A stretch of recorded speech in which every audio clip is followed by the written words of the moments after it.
what we have feared has come.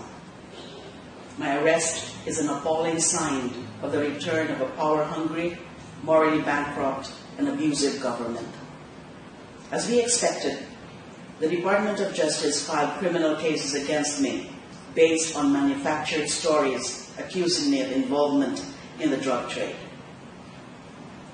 According to the mastermind of the filing of cases against me, none other than the President, Rodrigo Duterte, she has to face the music. It took months to develop the case.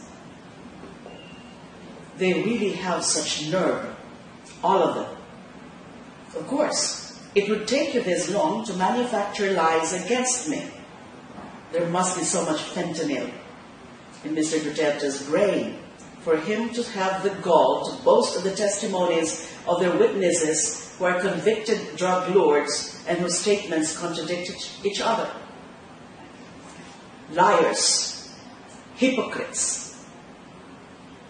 As reward for testifying against me, this administration, through the Department of Justice, restored the privileges of its inmates, the very same privileges that I put an end to during my term as the Secretary of Justice. The revolting plan: convicted criminals become state witnesses so they can be exonerated from their crimes. They are not the heroes of this administration is forcing us to believe. Where else in the world have you seen drug lords turn into state witnesses? All they have ever done is to follow the badly written script of this administration, to pin me down with baseless accusations for their personal gain. In the very beginning, we have seen the brand of injustice his regime is pushing for. As they continue to malign and persecute me, meanwhile, Mr. Vitaliano Aguirre of the DOJ cuddled prisoners in exchange for their testimonies, and Solicitor General Jose Calida sought the acquittal of the convicted kidnapper and indicted mastermind of pork barrel scandal, Janet Lim Napoles. From the very beginning, I knew that this regime would not seek true justice. The filing of criminal cases against me is only the fulfillment of Mr. Duterte's fixation for revenge against me because of my investigation of the Davao Death Squad when I was then the chairperson of the Commission on Human Rights. The Filipino people know your style, Mr. President, to put the rule of law in your hands, silence your critics, and destroy those who will go against your caprices. Actually, this should no longer surprise us. If the President supported a policy of killing the poor and drug offenders, what is then stopping him from doing whatever comes into his head? Absolve big-time drug lords, acquit a kidnapper and queen of pork barrel scandal, fabricate stories and plant evidence against his critics, which he admitted he used to do when he was a fiscal, and continue killing the poor with impunity. We all know that every action of the President has no clear basis.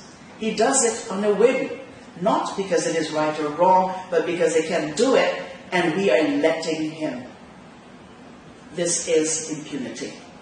Whatever he does, he is confident that he is free from any punishment.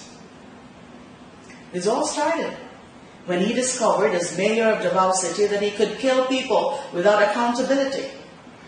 Truth is, even though he has killed over 1,000 in Davao and over 7,000 throughout the Philippines with his death squads and rogue police, he has yet to pay for it under the law. But perhaps now he can be made accountable for his horrible crime against humanity. Recently, the President's right-hand man in the Davao Death Squad, Police Officer Arturo Las Cañas, finally revealed himself.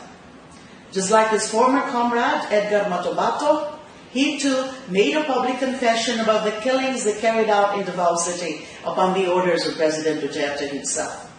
He, together with Police Officer Samson Sonny Benaventura, are the brains and hands of President Duterte in any of the Davao Death Squad operations. With the revelation of Las Cañas, there is no more doubt that our president is a murderer and a sociopathic serial killer.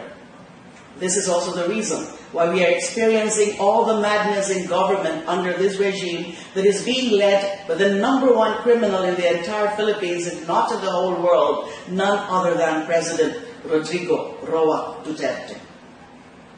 Let's not ask anymore. How come there seems to be a reunion of questionable characters under the Duterte regime, from the Marcoses to Arroyo and up to Napoles, together with the lawyers and operators? Also, there are the main enforcers of President Duterte's orders, Secretary Aguirre and Solgen Calida, who are among the abusive and arrogant officials in our government. Let's no longer ask why, during the Duterte regime, all the criminals, the corrupt, the savages, and those with evil souls have returned and are thriving. I speak before you with honor and integrity as my only defense. As former Human Rights Chairperson and Justice Secretary, I can look everyone straight in the eye and say, my track record as a public servant has never been tarnished by any wrongdoing except until now based on manufactured lies. I have never used and will never use my position for my personal interest. I say, I am innocent.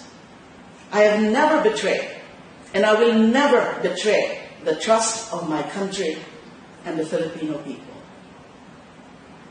Clearly, this administration has evil and dangerous plans to make an example of me, to intimidate, silence, and destroy anyone who dares challenge them, to draw public attention away from the government's abuses and failures, and to cover up their most murderous war on drugs. In the past 7 months, the death toll of his war, or of this war, has exceeded the number of deaths recorded during the 14 years of martial law and the Marcos regime. The fight is not mine alone.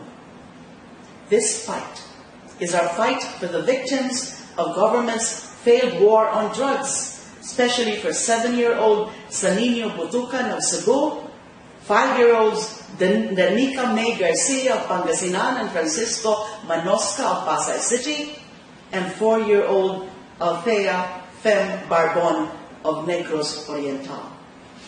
Perpetrators of these hideous crimes have no conscience.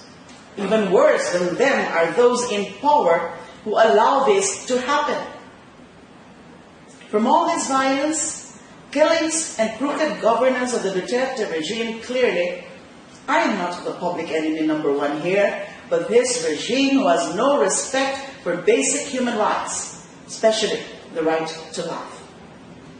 Since the start of his term, Mr. Duterte has brought in the entire machinery of the state to silence me and to destroy my person, credibility, and honor as a woman. If they can do this to a sitting senator, what is stopping this administration from doing the same to ordinary Filipinos? If they think that by jailing me, I will turn my back on my principles, they are mistaken. Instead, they have encouraged me more to pursue truth and justice. I have long prepared myself to be a political prisoner of this regime. Rest assured that I will answer all the accusations against me in the proper time and venue. To the best of my ability, I will fulfill my duties as Senator of the Republic. Even in prison, even as I continue to be persecuted by this government for as long as I live, I will continue fighting the good fight up to my very last breath. Mr. Duterte, stop the killings now. Stop harassing me. Stop this madness. Instead, the Filipino people are begging for your undivided attention to address the myriad problems our country faces. I call on the members of the Fourth Estate to guard our fragile democracy against attempts to curtail our rights and freedom and against the return of dictatorship. I urge people of conscience everywhere, please pray for the Philippines. I ask you to remain vigilant and continue to fight so that true justice and respect for human rights prevail. Let us not allow this administration to continue violating our Constitution, disrespecting our laws, and taking the lives of our countrymen. I am hopeful that we will not remain silent in the face of the daily killings taking place in our midst, the flagrant violations of our fundamental rights, and the deliberate efforts to poison our minds and that of our children. Let us fight for our rights. Let us fight for justice. Let us fight for democracy.